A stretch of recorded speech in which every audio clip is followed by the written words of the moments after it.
guys, welcome to my channel. My name is ReadingBear and I hope you are ready for some more stories. And today, we'll take a look at some new entitled people content. If you enjoyed my content, please don't forget to subscribe to my channel and post some bear emojis in the comment. And now, let's dive right into the stories. The first story is entitled Neighbors Stole My Car Twice in a Month. I got revenge and sent them to jail. Have you ever had your car stolen from you? Some of you might say yes. But have you ever had a car stolen from you, right in front of your eyes, by the same person twice? This is the story of how my car got stolen 3 times by our neighbor, and I had to fight a tooth and nail in order for the police to actually do something about it. A little background story: my husband and I live in a pretty rural neighborhood. We moved here during the summer, and we decided to rent an apartment while we are saving up for a house. My husband drives a Ford truck, I drive a Jeep, and we have a third car that is like our backup car. I drove it a lot at the end of high school and during my college days, and while I could easily get rid of it, it is an exceptionally reliable car to today's standards. My husband and I both usually work overnight shifts, and we work 7 days on, 7 days off.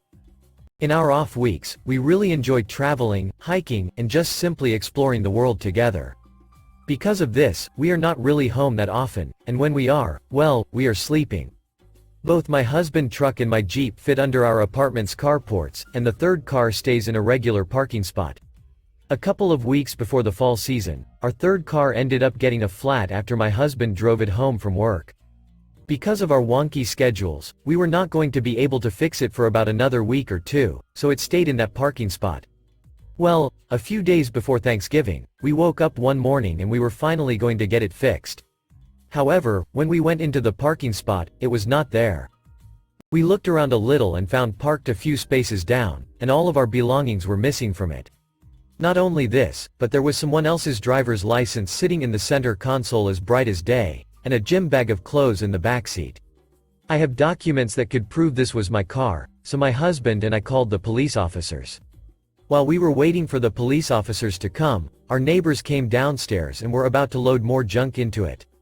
My husband confronted them about it right then and there, and of course this turned into a huge verbal altercation, and they ended up taking off in another car. Unfortunately, our complex does not have security cameras, so none of this was caught on tape. Neither was there footage of them stealing the car.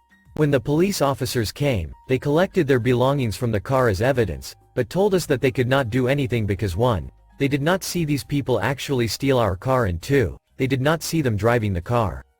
I thought this was absolutely insane because I had documents that proved the car was mine, and the belongings in the car were clearly not mine nor my husband's. Well, upon further inspection it turns out that they hotwired the car and ripped out the ignition. I honestly do not know that much about cars, so I was surprised they could even drive it without the ignition. I was obviously upset, because even though the car was old it was reliable and held many memories for my husband and me. Besides this, hundreds of dollars worth of personal belongings between my husband and I were now missing. I tried to switch apartment units with the property management office, but they would not let us because they said we would be breaking our lease and would be required to pay the fee. All of this was really frustrating to me. My car was damaged, I did not know how to move it because I do not know how to hotwire a car, and the apartment complex and police were no help. So, the car ended up sitting there until Christmas because nor my husband or I knew how to start the car now. My husband and I ended up traveling out of the country on one of the weeks we were off, and although I was nervous that the car would be stolen again, I also figured they would have stolen it since it had been since there for a month now. Well, when we came back from our trip, we had found the car moved again and it now had even more junk in it. I figured that the police would not do anything about it, so I suggested to my husband that we get a security camera that can reach that spot. Luckily for us, the carport where our other cars were sat directly across from the area of where we were finding our third car. The next day, we ended up purchasing a cheap security camera and pointing it towards the stolen car. The car had sat them again for another week until we caught them driving off in it, and I was ecstatic that we finally had proof they stole it. My husband decided to contact a lawyer before we got the police involved, because he was afraid the police still would not do anything because of our previous issue with them. The lawyer advised that we go to the police station in person and hand over evidence that they had stolen the car, and even claimed that we could press charges for vandalism, since they damaged the ignition and hotwired it. We followed the lawyer's advice, and after several court dates, we finally got justice. Because of the camera footage and the driver's license they had previously confiscated from the car, they were able to prove who stole the car. They ended up serving up to a year in county jail for car theft, and also had to pay for the damage he had placed on the car. On top of this, he also had to participate in a community service program that focused on cleaning up vandalism throughout the city. There is nothing better than driving down the road and seeing criminals clean the sidewalks and pick up trash. My husband and I ended up moving out of the apartment complex after our lease were up. Even though we had gotten what we wanted at the end of it, I just did not feel comfortable that the neighbors knew where we lived. Besides this, all three of cars now fit in a garage that only we have a key to, so it makes me feel a lot safer. The next story is titled, Terror Neighbors Make Our Lives Hell, Return the Favor by Getting Them Raided. As we found out that we'd be expecting, not one but two kids, we knew we had to move to a real house with more space. At the time we were still living in a one-bedroom studio one up from the ground floor, with its only entrance being a metal fire escape, stairs. Not ideal for a pregnant woman, let alone to live with two small babies. So, we found a privately leased house that was newly renovated and had all the room and a large garden we were looking for. Signed the lease and immediately collected the keys. As the owner drove off, the woman next door comes up to me, immediately demanding we not make noise before noon as her boyfriend works nights and sleeps in, and a whole bunch of other do's and don'ts. So right off the bat knew, trouble incoming. As the house was fully renovated and not much had to be done, we were like, don't poke the bear, we'll do the things that make noise after noon. We moved in after 2 weeks and the whole street was warm and welcoming. My wife was almost due giving birth to my twin daughters and some offer help with anything we needed, real kind people. They also told us about our neighbors. Nobody liked them, he was a big bully and got into arguments with everybody. Also were known as radio pirates, as in illegal broadcasting on radio with all Dutch bangers. This music is just terror on your ears and possibly used on terrorists on black sites, which went alongside them partying Thursday to Sunday till 5 in the morning. Loud music, constant yelling, always drunken, etc. Really something to look forward to when moving in, certainly with 2 babies on the way. The partying began immediately, full blast. Real classy for someone demanding to be quiet when douchebag needs his beauty sleep. Then one day my Phil came to put new grass in. He has his trailer parked at the back of our houses, which is public space. Not according to him though, know that exact spot where the trailer, full of grass sods, quite heavy stuff, was parked was his spot and we had to move the trailer. Not going to happen as I was not planning to walk all the way around the house with the sods. He gets angry right away and demanded me to move it. I told him to go duck himself. I was done with him already then and there. I'm also a ginger, so besides having no soul I do have a temper which is always in check until you provoke me repeatedly. Anyone who knows me will tell you that you really had to make an effort for that to happen. We went on working and end of day comes when my Phil wants to leave. Hooks up the trailer and bam, there was douchebag, telling him off, yelling it's his spot and he better does not do this again or else. Mess with me all you want, I can handle it, but what you don't do is threaten my family. I ran outside and told him in no uncertain terms to back off or he'll be the sorry one. Total bluff on my side. Yes, I have that temper, but I'm not impressively built and have no hidden fighting skills. I do fight dirty.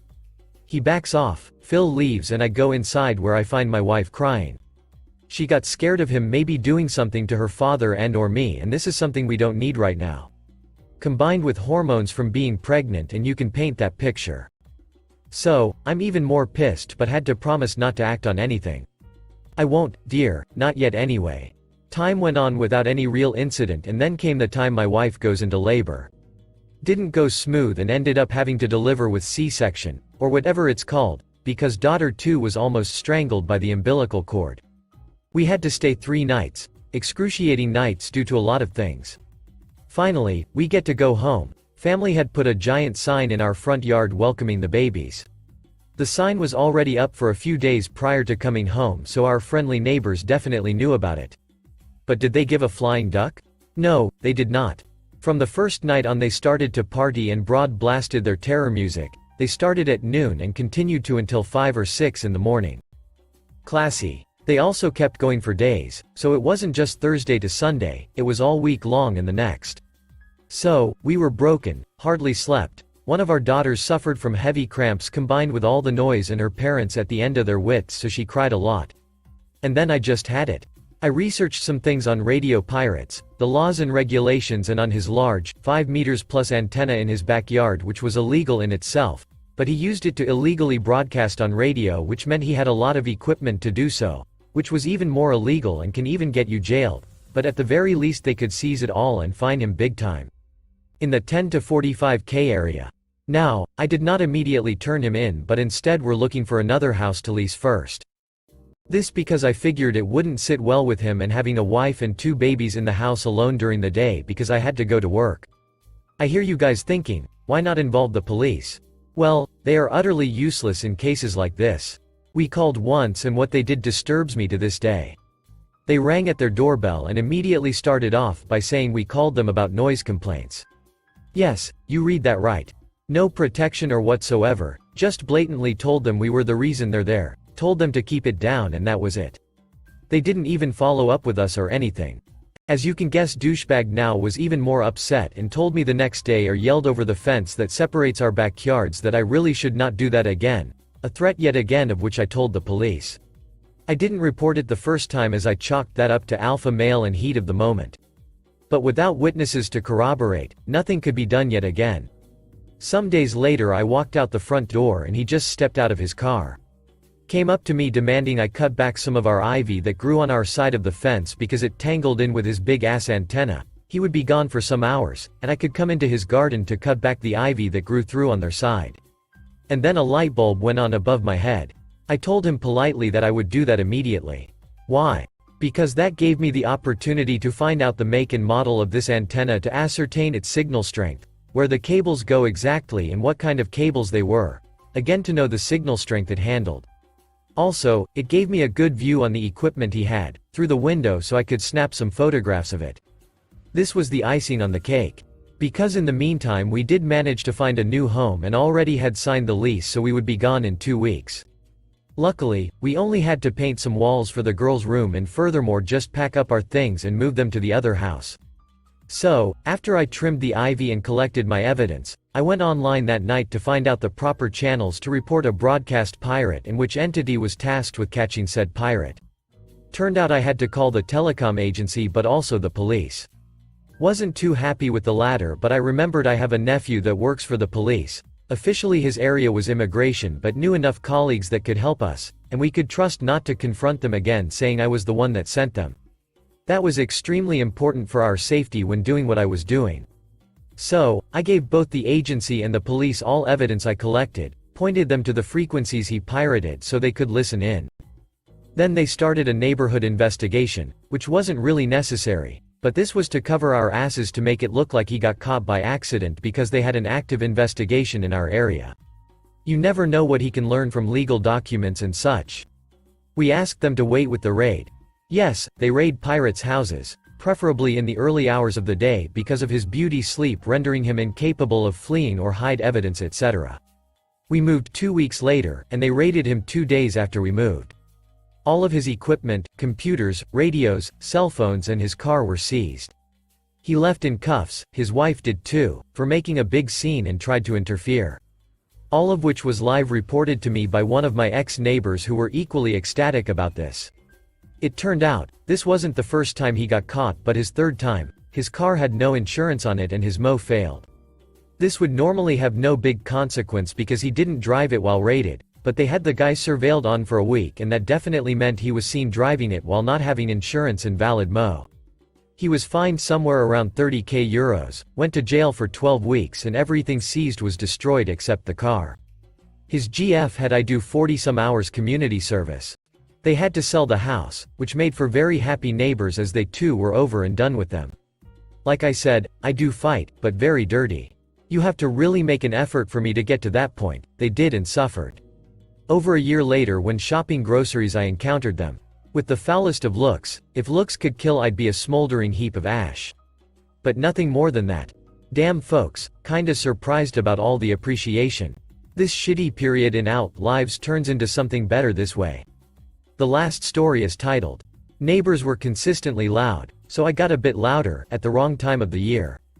Throughout the year I had noisy and thoughtless neighbors. They would often have loud parties that would go to the early hours of the morning. They were all in university and of Indian descent. This becomes important later on. I had called the police, called the apartment manager, nobody would do anything about it. I was losing sleep, and my work was becoming affected as well. I had spoken to them directly, and they completely disregarded me, and refused to just shut the duck up. This went on for months, and I was writing out my lease to move somewhere else. One day I'm sitting watching TV on a nice spring day, and I have my windows wide open, and I hear one of the neighbor's friends come over, and he asks if he's coming out, and he says no, he needs to study for an important test he's taking the next day. This little snippet of information was all I needed. His friend leaves and he closes the door. I then proceeded to take my speakers and put them up against the walls. Near where I knew his desk was, there were balconies outside, so I often saw him studying here, and I began to blare Merzbow and death metal straight at the wall. I put on my noise-canceling headphones and just blasted it as loud as possible for hours.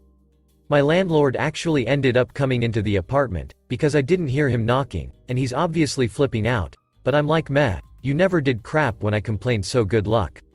Call the cops. My lease was set to be up soon anyway, and I was leaving the state, so duck y'all. So, landlord leaves, and I'm still amped up on adrenaline, and it's quiet for maybe 20 minutes, and I just intermittently start blasting music. The neighbor comes over irate, screaming that he has this big test, and he's got to pass it, apparently a medical student, and I just laughed in his face and said, I don't hear anything. He then makes a fantastic mistake, which was telling me he didn't just have a final tomorrow, but it was finals week. Oh great. Added stress for the week, means the fact that I continue doing this every night for the rest of the week. I set my alarm to go off every 30 minutes, and I would bang on the walls with a hammer, and blast music, and I was going a bit crazy as well, but that didn't matter, because I was ducking up this guy's life. Around day 3 of no sleep for anyone, he comes over screaming about how in India his family will disown him and all this nonsense, which just made me laugh and just said the same thing over and over. That I didn't hear the music, and I think it was coming from somewhere else. I basically just started gaslighting him, acting really nice when he came over in a rage. That weekend the landlord gave some bullshit notice that I had to leave, which I was fine with, because he broke my lease and I wanted to get out anyway, so I got my deposit back. On the last morning I was there, I was moving out, and I knocked on the dickhead neighbor's door at like 8 a.m. and asked him if he wanted this old air conditioner I was going to throw out otherwise. He was totally in a daze, and I don't know if he really understood what was happening any longer. Anyway, hopefully I ducked up his life, and his future a bit. Should have shut the duck up when I told him numerous times. Thanks for listening.